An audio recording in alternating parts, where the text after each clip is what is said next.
Hi there, Monica here. Welcome to Shadowland. Today I'd like to do a really simple two-card spread to help you explore shadows a little bit with your tarot, oracle deck, or even Lenormand, whichever you prefer. I have the Shadowland Tarot here. This is my deck, and I encourage you to give it a try only because the purpose of the deck is to explore shadows, and I kind of do it with a very lighthearted um, set of drawings, so it's not too spooky to explore. Okay, so what I'd like you to try is get out your deck and give your deck a shuffle, and any way you shuffle is absolutely fine. I've talked about this many times. People seem to despise shuffling cards for some reason. Maybe they're afraid they'll spill all over the place or they're not doing it correctly. There's no correct way. We're not expecting everyone to do proper shuffles that you see from Vegas here. We're just talking about moving the cards around and having your energy on them by touching them. Okay, so I've given the deck a shuffle here, and I'm thinking about what is the shadow I need to focus on for today. So the first card I am pulling right out of the deck here is the Queen of Cups. Queen of Cups, and she's having a good time being super creative, so I see. And I have a solution as the second card, which is the Knight of Swords. So how can you see a shadow in something is happy-go-lucky, perhaps, as the Queen of Cups?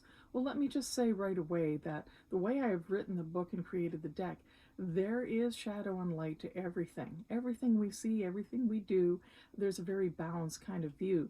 Every card has shadow aspects and light aspects, and there are no shadows without the light, okay?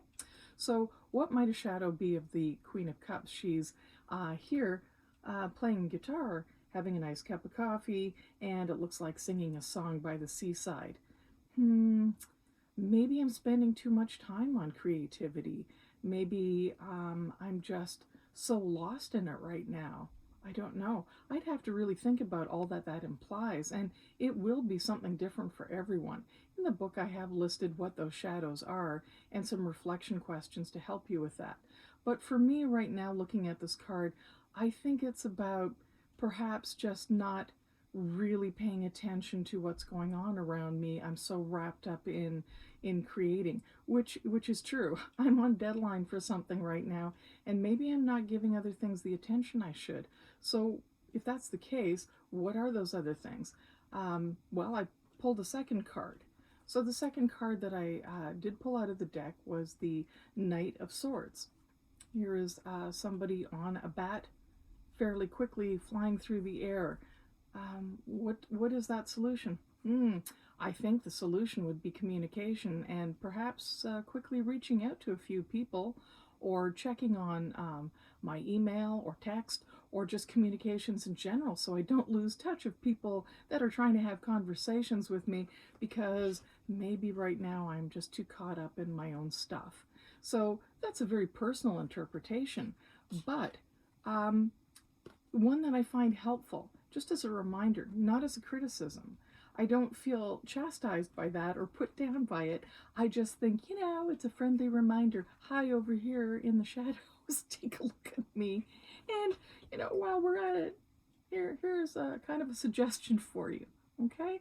So don't take this as too harsh of, oh my gosh, what am I going to find? Something so horrific, I can't stand it. Well, we all have shadows, we all have light, and this is meant as a tool for reflection and accepting ourselves and others, and looking at the world around us with, I think, more of a balanced perspective. So thank you very much. I hope you enjoyed that. Please try that spread, and leave me some feedback or comments on how that worked for you.